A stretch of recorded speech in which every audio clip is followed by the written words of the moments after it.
Jangan lupa like, comment, and subscribe channel YouTube TVRI Bengkulu dan nyalakan lonceng notifikasinya.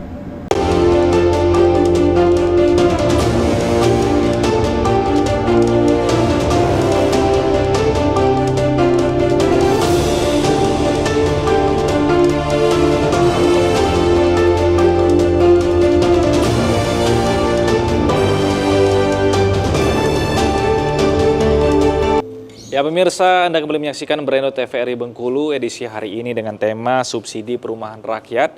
Dan tentunya kita masih bersama dengan kedua narasumber kita, ada Pak Ansori Tawakal dan juga Mas Yayat Sunaria. Nah, Mas saya tadi kan sudah di-spill bahwa batas maksimum penghasilan adalah 8 juta. Jadi penghasilannya di atas 8 juta tidak boleh memanfaatkan program subsidi perumahan rakyat ini.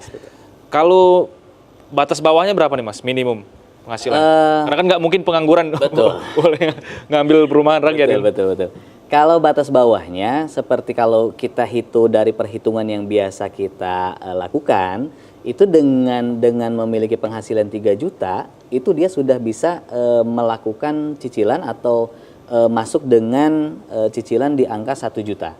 Gitu. Artinya kalau kita ambil di bawah itu bisa, tetapi memang secara plafon atau pemberian kreditnya itu tidak full. Gitu loh, dengan mengacu kepada harga jual yang sekarang. Gitu.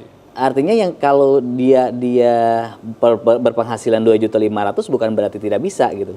Bisa, tetapi memang nantinya dia harus mencari di harga jual yang menyesuaikan gitu.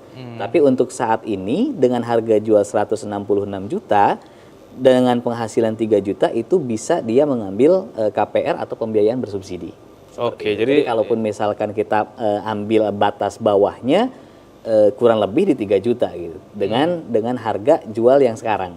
Ini batas bawah ini tergantung dari bank yang menyediakan penyedia jasa keuangannya, dalam hal ini bank berbeda-beda atau sebenarnya ini juga ketetapan dari pemerintah untuk batas bawahnya? Baik, untuk ketetapan pemerintah adalah merupakan batas maksimal penghasilan. Itu batas maksimal penghasilan. Dan kalau untuk batas minimalnya itu belum ditentukan, tetapi kita juga melihat daripada analisa si konsumennya, calon pembelinya. Gitu. Untuk analisanya sendiri kan bisa dari penghasilan yang tetap, kemudian penghasilan tidak tetap atau usaha. Dan itu juga semua ada berbagai macam teknis untuk analisa penghasilannya. Jadi tidak serta-merta dia berpenghasilan 3 juta kemudian udah pasti approve misalkan, pasti dapat memiliki pembiayaan fasilitas KPR bersubsidi, tidak juga gitu. Bisa jadi dia berpenghasilan 3,5 juta atau 4 juta, tetapi karena ada satu dan lain hal kewajiban yang masih berjalan ya otomatis itu pasti dikurangin kewajiban berjalannya juga gitu. Tapi kalau misalkan dia berpenghasilan 3 juta, 3,5 juta, itu insya Allah itu sudah bisa gitu loh. Dengan syarat memang dia tidak memiliki kewajiban dimanapun. Kadang untuk saat ini kan generasi kita ya memang kadang mudah tergiur untuk pinjol karena dengan kemudahan untuk mendapatkan pembiayaan bisa 10 juta, 20 juta gitu. Sehingga dia mengajukan langsung gitu, karena saya sudah merasa memiliki penghasilan ya udah saya ambil dulu pinjol misalkan. Nah, itu kadang pada saat dianalisa itu muncul gitu loh. Itu muncul dan merupakan sebagai pengurang untuk penghasilannya nantinya gitu. Jadi yang harusnya dari 3,5 itu kita ambil 1 juta katakanlah untuk cicilan, karena ada kewajiban lain atau cicilan lain otomatis itu dikurangin lagi. Sehingga dia tidak bisa, akhirnya tidak bisa memiliki fasilitas pembiayaan KPR itu gitu.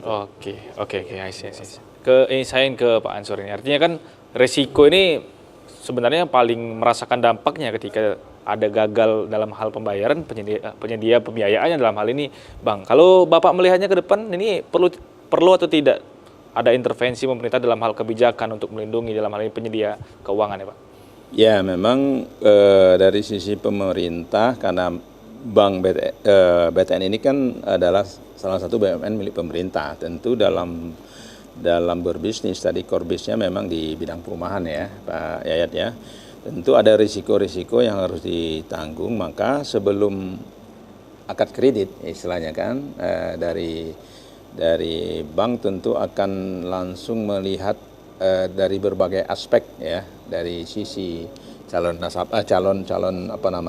konsumen ini, dari aspek maka dia bekerja sebagai pegawai tetap, sebagai pegawai tidak tetap, ini akan dilihat. Nah, atau sebagai katakanlah dia wirausaha, ya, wirausaha kan boleh juga kan? Boleh wirausaha itu boleh. Nah, dilihat dari sisi inilah seni dan tantangan dari pihak peluang sekaligus dari pihak BTN untuk menganalisis, jadi meminimalkan risiko. Nah, bisnis itu pasti ada risiko. Tentu tadi tingkat risikonya tidak boleh sampai di atas 3% Pak Yayat ya. Nah, ini saya pikir dari sisi perbankan sudah ada bagian yang bertanggung jawab ya, calon nasabah atau calon pembeli rumah tadi sudah harus dilihat dari berbagai aspek, dari tingkat kejujurannya, tingkat komitmennya, kemudian keberlanjutan sampai dengan 15 sampai 20 tahun. Betul. Tentunya memerlukan suatu kejujuran ya.